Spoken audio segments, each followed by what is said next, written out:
जो BHU से astrology में गोल्ड मेडलिस्ट थे और विद्वता की पराकाष्ठा उनकी थी, जिससे लोग जो है उनसे काफ़ी जुड़ते गए और जुड़ने के कारण जो है शासन और प्रशासन में उनकी एक अच्छी छवि हो गई और बड़ी स्वच्छ छवि के कारण जो है वो शासन प्रशासन से गांव के और क्षेत्र की जनता के कल्याण के लिए विभिन्न प्रकार की योजनाओं को गांव और क्षेत्र में लाया करते थे, जिससे जो है तत्कालीन समय में 2010 में हमारे पिताजी ग्राम प्रधान थे और धीरेन्द्र सिंह की पत्नी जो है हमारे पिताजी से चुनाव लड़ी थी, जिसमें मेरे पिताजी विजयी हो गए थे।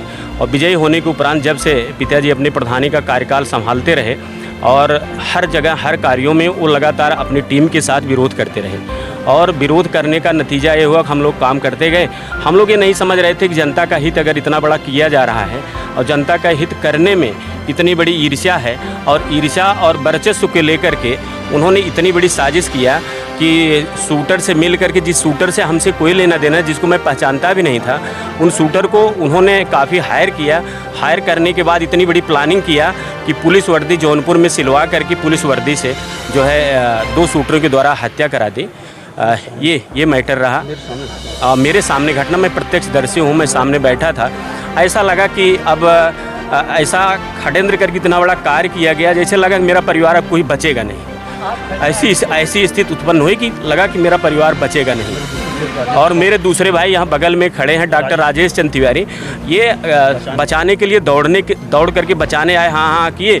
इनके ऊपर ताबड़तोड़ फायरिंग कर दी गई और इनके जबड़े में चोट लगकर इस पार से उस पार निकल गई और इनको मारने के बाद पुनः दोबारा लौट करके रमेश चंद तिवारी जहाँ गिरे थे पुनः उन्होंने आकर के वहाँ मार करके पुष्टि किया कि ख़त्म हो जाए तभी मैं छोड़ूंगा। इतनी बड़ा दुर्दांत घटना किया गया था।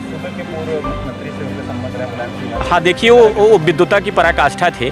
तत्कालीन समय में सपा की सरकार जरूर थी और वे जो मुख्यमंत्री थे और उनके परिवार थे शासन प्रशासन से वो काफ़ी जुड़े हुए थे। यहाँ तक कि जहाँ जो सरकार रहती थी विद्वता की पराकाष्ठा के कारण, चूँकि एस्ट्रोलॉजी में गोल्ड मेडलिस्ट थे, प्रेडिक्ट उनका इतना तगड़ा हुआ करता था कि जो बोल देते तो हो जाता था, लगभग हो जाता था।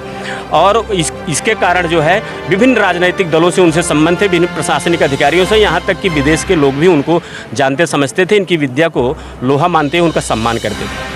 12 साल बाद फैसला आया है, किस तरह? देखिए 12 साल के बाद जो फैसला आया है इस पर जो है मैं ये कहना चाहता हूँ कि मैटर बहुत बड़ा था। एक्यूज्ड जो है 14 एक्यूज्ड थे और 14 एक्यूज्ड जो है डिलेइंग टैक्टिक्स के कारण जो है लेट करना चाहे।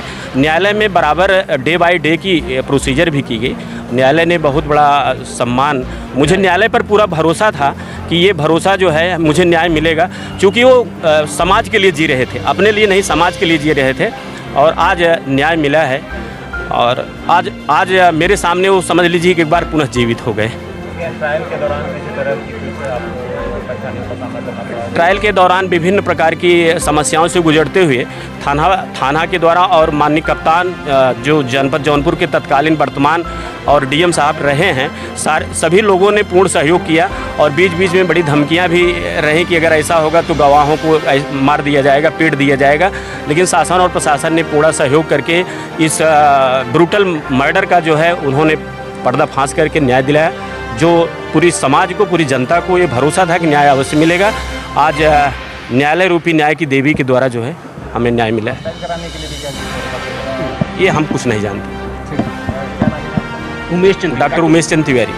कि छोटे भाई में जो है हम लोग सुबह बैठे थे वहाँ पे और भाई साहब बैठे थे वहाँ पर, सब लोग अपना शुभचिंतक लोग बैठे थे वहाँ पे।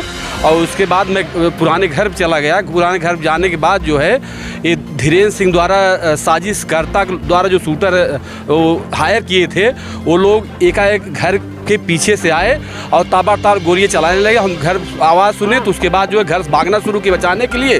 तो उसके बाद हमारे ऊपर जो है गोली मारने के बाद पुनः जो है गुरुजी डॉक्टर रमेश तिवारी गुरुजी के पास जो है तुरंत गोली मारना शुरू किए और मार गिरा दिए वहाँ पे।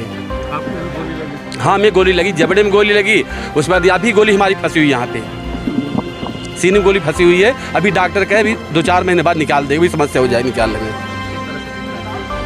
ये जो जजमेंट आया है, कोर्ट के ऊपर पूरा भरोसा था। कोर्ट जो है भगवान दूसरा रूप होता है, भगवान सबकी रक्षा करे, इसी तरह जजमेंट आए और समाज का न्याय हो। डॉक्टर राजेश तिवारी।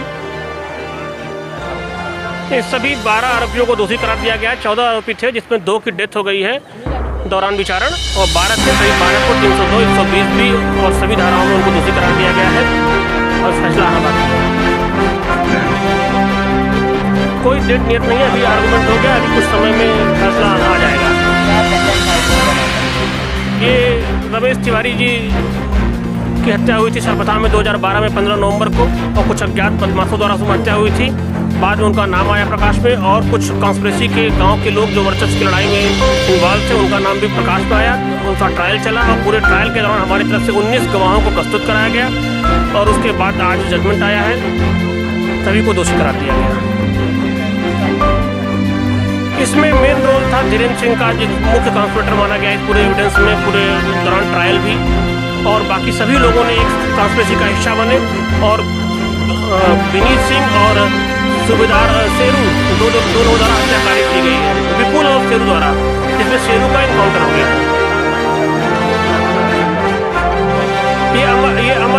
ये अक्यूज्ड अमरजीत है, उन्होंने इसको उपलब्ध कराया था, उनको भी दोषी करार दिया गया न्यायालय द्वारा।